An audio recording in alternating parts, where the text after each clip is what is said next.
Hey everybody, I'm here today to do a review of this Foxwell NT201 OBD and OBD2 code scanner.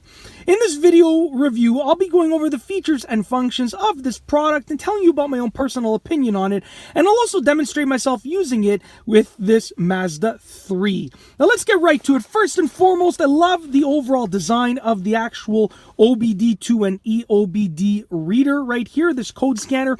I like the coloration. It's really lightweight. As you can see, it has some specifications on the back, just as you can see right there. And it's a very simple design with basically 5 buttons over here and then 3 lights, and that's pretty much all you need. And this will be a useful tool whether you're working on cars every day or you're just a do-it-yourselfer like myself that likes to see what's going on in your car and work on your car from time to time.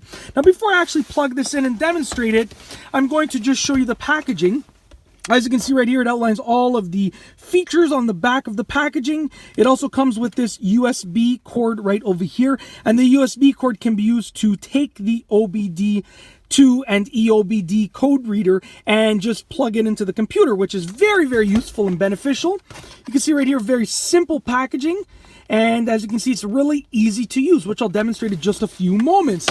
What I'm going to do now is I'm going to plug the scanner into the car. So as you can see right here, this is the plug, and the port is actually really easy to access. It's just right over here, and I'll do my best to prevent the glare from kind of intruding on the video. So I'm going to plug it in, and if I did it right, it should light up just like it did right there. So as you can see right here, it now has illuminated. So what I'm going to do is I'm actually going to start the car, and then I'll go over the various options with you with regards to the actual scanner. So here's my key in the ignition. Let's turn it to the on position, and then let's start it up.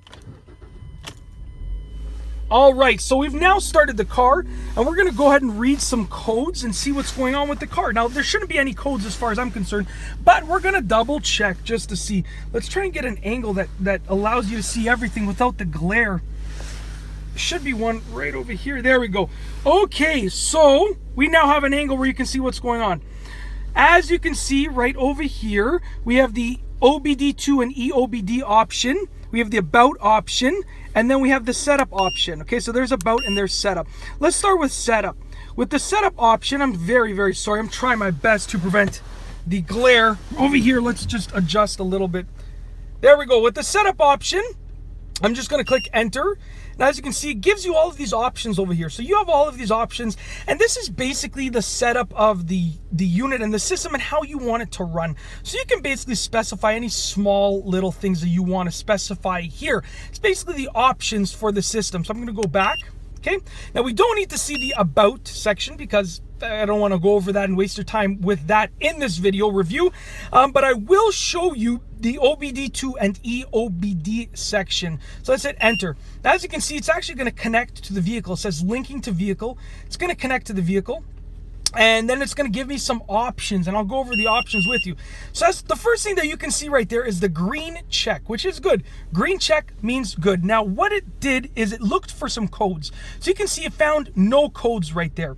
So basically, it found no codes at all. And there's 2 different control modules in this vehicle. So this might not be the case with all vehicles, but it found no codes, and it's literally that simple. Let's go back. Yes, we'll exit, and I'll show you one more time. So we're going to exit the OBD2 test. We're going to go in it one more time. So let's just go ahead. I'm going to show you just one more time. Before those pop up, not every vehicle is going to have 2 different control modules, okay? So some vehicles might only have 1, but if you have 2, you're going to get options just like I'm getting right over here. So once again, it found no codes, ignition type spark, and you can see 2, 8, and 0 right there. Now let's select this first one right here. So I'm selecting the first module, and what it's going to do is it's going to allow me to choose these options right here. So you can choose to read the codes, erase the codes. You can look at some live data. You can view freeze frames. There's a whole bunch of options, but let's go ahead and start reading the codes first. Let's hit enter to read codes, and let's check for any stored codes. Okay, so it's looking for stored codes. No codes were found, which was absolutely awesome. Let's go back. Okay, now let's check for some pending codes. It's literally this easy to use. No pending codes are found. Perfect. We can go back. Let's go back one more time. Let's actually look at some live data. So let's hit enter over here. It's reading the live data, and this is really, really cool. Now, it does take a few moments, but it's a relatively quick unit. Considering the data that it's grabbing and scanning, it's really, really quick. So complete data set. We're going to hit enter there. And as you can see right here, this is all live data. So you can see these are all different numbers that you should be paying attention to. And if you're looking for something in specific, so for instance, the RPM right over here, you can see it's fluctuating because it's live. Now, if I hit enter over here, it's going to graph it for me. So you can see it's actually graphing, and I'll try and give you a better view. It's graphing the RPM data, which is so cool. Really, really cool. Okay, so I'm just going to exit out of this. Once again, we'll go back, and we'll go back to the home screen. Just go back one more time.